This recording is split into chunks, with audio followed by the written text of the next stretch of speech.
Good morning and welcome to the Green Park Talent Conference 2025. Time is the most valuable thing any of us have, so I wanted to thank you by choosing to spend your time with us. I'm Raj Tulsiani, Chief Executive of Green Park, but only because I got here first.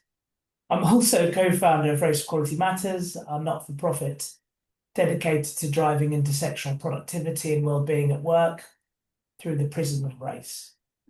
And I'm not alone. Alongside me are some of the familiar faces and a few long-suffering friends. For a decade, our chair, Sir Trevor Phillips, OBE, morning Trevor. World Cup winner and British and Irish Lion, Will Greenwood. James Greengrass, the Senior Partner at Green Park for Government. And Kai Adams, Managing Director for Civil Society and Government at Green Park. And frankly, the man most likely to speak in rhyming couplets before the conference is over. But the truth is, we all effectively work for our Managing Director, Joe Sweetland, who may even make a surprise appearance as one of the facilitators of the 11 sessions and 30 independent speakers across these 2 days. Thank you for being here. We're expecting more than 800 leaders who've all taken time out of their busy schedules to be here. That alone tells us something, that this subject matters. We all understand the context, a tight labour market, rising expectations from employees, leaders under pressure to balance culture, strategy, profit, and their own public reputations in real time against what feels like a ever-changing environment. And let's be honest, today's workforces are increasingly asymmetrical. What motivates one group can completely miss the mark with another. That's just not a leadership challenge. It's also where competitive advantage can be created. So here's my truth, a null hypothesis for the day, if you wish, that the most effective way to unlock commercial productivity, resilience, and retention of key staff is still inclusion and belonging. And that's not a new story for Green Park. We've been championing it since 2006. With almost 20 years of campaigning for fairer workplaces, almost 20 years of building evidence, and almost 20 years of helping leaders to close internal and external perception gaps, through placing great people and curating great advice across 55 countries, this conference is a way that we're trying to give back. It's also a way about turning increasing amounts of noise into workable and manageable business priorities. It's about aligning culture with strategy, about helping our networks choose credible actions over amplification of aspirations. Over the next 2 days, you'll hear from global experts, clients, and influencers. You'll get tools you can take back to your organizations on next Monday morning, and I'm especially excited to hear Sir Trevor in conversation with Rebecca about the impact of 5 generations in the workplace. We'll also be joined by Winmark, the CIPD and the CMI presenting new research alongside our own release tomorrow morning of the Race Inclusion Gap. So my invitation to you is simple: be curious, be candid, and be generous with each other. Together, let's explore the narratives we're told, let's test their validity, let's strengthen our delivery of change, and build the momentum that helps us change how leaders think about talent together. So let's get started. Over to you, Trevor. Thank you, Raj. Good morning, everyone. I'm really here as a scene setter, warm up for the star turn this morning, Rebecca Robbins. So over the next 15 minutes or so, I think you can pay attention to your coffee, or depending what time zone you're in, get into your Global Talent Conference head. It's been a year since we started this conversation, or we had this conversation, and of course, a lot has changed since then, particularly, I guess, because people pay a lot of attention to what's happened in the United States. But it is the case that some of the certainties that we talked about last year are still there. Raj referred to tight labor market in much of the West, certainly in the United Kingdom. The long run situation is that there are more vacancies than available qualified individuals. There is a continuing world movement of people because, particularly of the aging population in Western countries, whether that is necessary or not is a subject of much contention. But it is a fact. A new data came out of the International Organization for Migration, which said that there are more people working away from the country in which they were born than there ever has been before. The number that they cite is 304 million. Most people think that actually it's rather higher than that.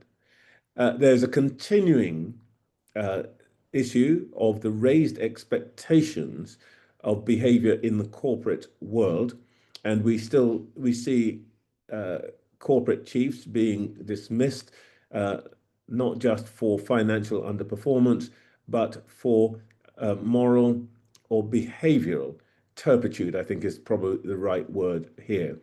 And all of that is fueled by greater transparency, the presence of social media, but more importantly, the capacity of employees to judge how their employers are behaving relative to others is greater than ever has been, because you can go on the internet and you can see what other people are saying about their employers. There are, of course, many agencies that now help you to do that. And from our point of view, of course, that presents great opportunities, but also great dangers. Particularly in the West, there is a great challenge. To give you a simple data point, India's middle class now has grown to a size very few people expected it would 2 or 3 decades ago. There have been 250 million people lifted out of poverty in that country. It is expected that by 2041, 41% of Indians are projected to be in what they call the neo-middle class. That is to say, they will have stable jobs, they will have secure incomes, they will have decent homes, and they will have better education. So one of the things that we talked about last year and have talked about in between is the need to make sure that every piece of talent that we have is used in this tight labor market. But I think that there is now a new challenge, which is the rise of other economies outside of the West, outside of Europe and North America and the UK, are now competing people who have skills and capabilities.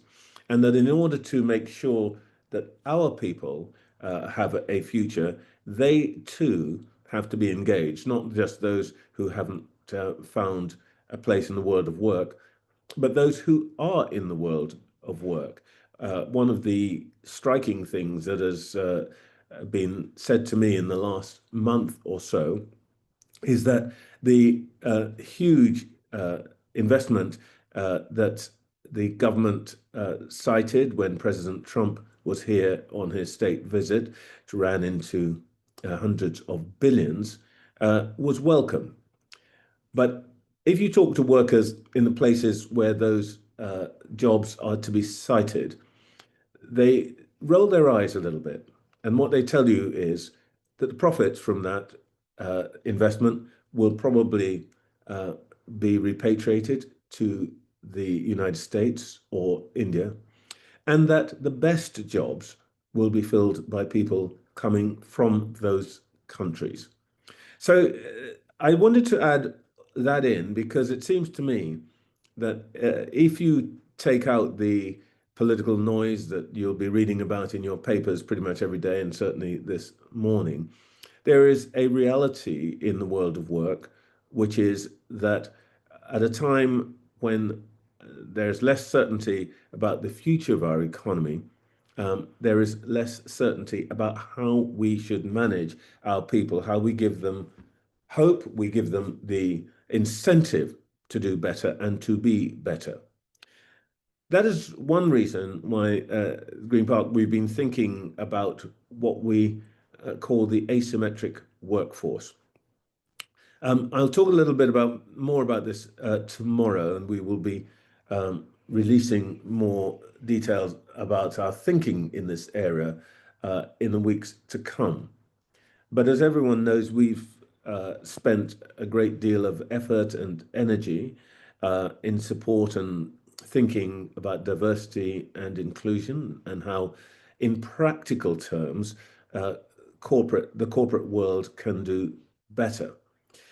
Now, I'm not one of those who thinks that the day of diversity and inclusion practice is over. I'm sure that there's a great deal of noise about this, but for some of the reasons I've just been giving, most people in the real world, in the real corporate world, know that they have to deal with the issues of difference in the workplace and how people's preferences and desires and their incentives are managed according but to their backgrounds. And when we talk about the asymmetric workforce, what we mean is, in a way, a broader development than of the thinking that we've had about diversity and inclusion. To put it at its simplest, we may apply great policies, but of course, what we now know is that the application of policy may not may be universal, but its impact will be differential.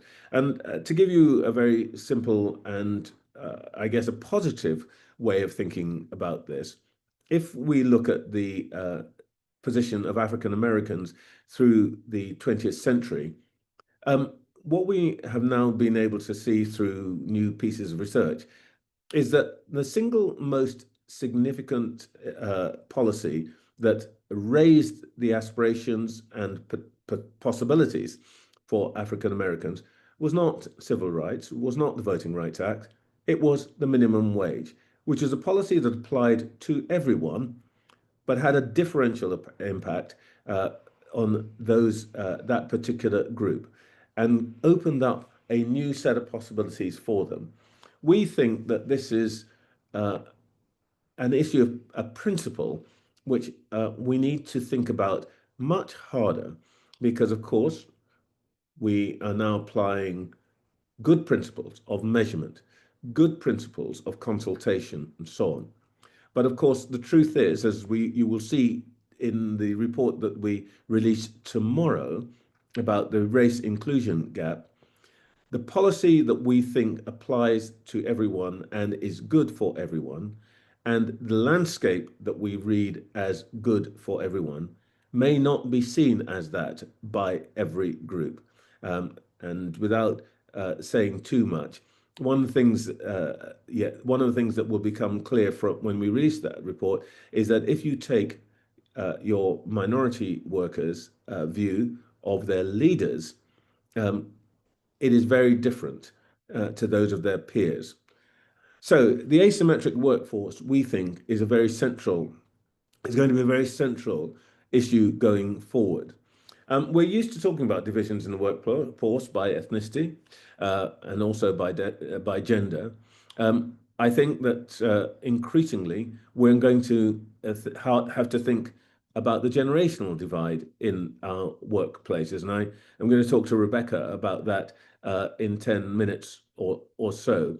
But the work that's been done by the Age Irrelevance campaign and my old friend Kay Allen is at the center of that, I think has, if you like, alerted us to the increasing significance of that generational divide for anyone who has to manage, to organize, to get the best out of their workforce. We also are beginning to think quite hard about the significance of geography. You may do a particular job in Swindon, and someone does exactly the same job in Preston, but the manner in which you might do that job will probably vary according to geography. So all of these are issues that we now need to think rather hard about. And then, of course, there's a new set of grounds, or I should say, a new set of ambitions which are emerging, and I think absolutely properly emerging, which are to do with social mobility. Now, why do I think that has become an important issue for many companies? Well, I think there are two reasons. One of them is a good one, and one of them is a not so good one. To start with, not so good one, I suspect that for many corporate leaders, to talk about social mobility and the need to encourage social mobility is probably an easier ask than dealing with the issues of sex and gender, or the issues of race, or even indeed disability, neurodiversity, and so on. The idea of social mobility feels like a sort of a feel-good one, which everybody can buy into. Now, what you do about it isn't necessarily that consensual, but I suspect it's much easier for people. And I personally don't have a problem with that. If the outcome is good, I'm not so worried about what people's motivations are. But I think there is probably a better reason for us to focus on this generational divide. One thing is clear after 16 years after the trauma of the 2008-9 financial crash. The generations that came into work in the 30 years or so before 2008 had expectations about advancement at work, rewards in work, and particularly the way that they might live. And if you like, the symbol of that was the capacity and the ability to afford one's own home. Now, that was in decline to some extent from the 90s, but it was still possible at that point for someone entering the workforce to expect and imagine that within 10 years they would be able to afford to buy their own home. Today, with house prices in the United Kingdom running at anywhere between 6 and 14 times annual earnings, that hope, that expectation has been destroyed. Now, you may say that has nothing much to do with employers, but of course it will dramatically impact the expectations of workers, of staff. And we see this more widely socially. When the budget appears at the end of November, no one quite knows what the Chancellor is going to do. I suspect that is probably true of the Chancellor herself right now. It's early days. But there will be big choices. Money into pensions or student support. Back those who own assets, householders, or encourage those who might be persuaded and supported and incentivized to buy homes. Policy will be very different according to what you choose. That, I think, presents a sort of smaller but parallel dilemma for all employers, all corporate leaders. Of course, our aim on all of these things is to ensure that a person's origins do not determine their destiny.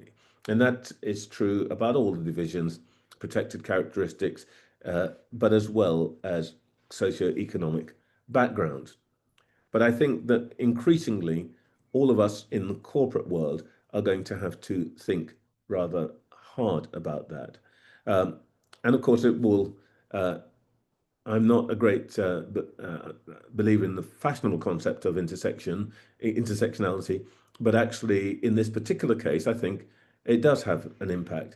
The issues I've just been talking about in relation to social mobility will resonate differently according to whether you are male or female, whether you are from a minority or not. In my own case, there's I was reflecting recently in a conversation about this with some members of my family that my mother, who was a housemaid and a seamstress, um, actually did exactly the same things in her life as her own great grandmother, who was also a housemaid and a seamstress.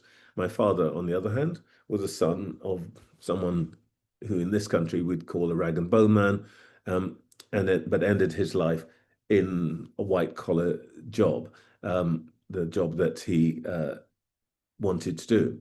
But in order to make that happen, he had to completely change his life, and he did that by moving thousands of miles from the Caribbean, where he was born and grew up, to this country, and then again to the United States. Is that going to be possible for most people? No, it isn't. But there will be a responsibility on the corporate world to provide the possibilities for all of its people to make that change in their lives if we expect people to be productive and contribute. And that will present a different possibility or a different way, a different path. We will have to present a different path, I beg your pardon, for people of different backgrounds, of different ages. That, in a way, is what we are thinking about when we think about the asymmetric workforce. We may want to apply a particular ambition for our organizations, but we are beginning to understand that in order to get to that ambition, we will have to do something different for each of the groups within our organizations. The other thing which I'd like to just put on the table for our discussion is, of course, there's much conversation about AI. And of course, there is no question that we're in the foothills of great technological change. Some of it, of course, overstated at this point. Some of it will become unexpected. There will be things that happen that none of us really expects or understands at this point. All organizations are going to have to be flexible. They're going to have to be open-minded. But what is true is that we are going to have to think rather hard about what kinds of skills and occupations are valued. Historically, in the West, we think that professors have higher social status than plumbers, and that therefore they should probably be paid more because it's supposedly a more difficult job. Well, actually, today that is not the case. Your master plumber will probably earn a little bit more than the professor. AI, of course, will also upend the value of some occupations. Question: what will we think about, if you like, the top status medical job, which is surgery, when it becomes clear that much of it will be done better by robots? Steadier hands, broader knowledge of techniques, more consistency than your average human being. Some white-collar occupations will become routine. Some manual occupations will become special and professional. Who are going to be the priests of the future who hold secret knowledge? Well, if you have Professor Google at your hand, to be honest, the high status profession of journalism, which I've made my name, I suspect may become rather routine. And the guy who knows how to fix your car will actually become the specialist person with that secret knowledge. Some of this is fanciful, but much of it is something that we are going to have to think about very hard as we go forward about in terms of thinking how we manage all sections of our workforce. And that's before we get to the fact that there are completely new occupations like influencers. I myself have a niece who is by far and away the most famous person in my family. and she never stops reminding me because she is an influencer. I don't suppose anybody will want to listen to me on what jacket they should buy today, but I can tell you that 3 million people will be looking at her website this weekend. So there are eternal verities, there are historic realities which we've discussed before. But what I've been trying to do this morning is to say that nothing stands still, and there are new things for us to consider, new challenges for us to face. And I hope we will take those on today and tomorrow in this conference. We can now have a 5-minute break, and I will return just after 9:30 with Rebecca Robbins.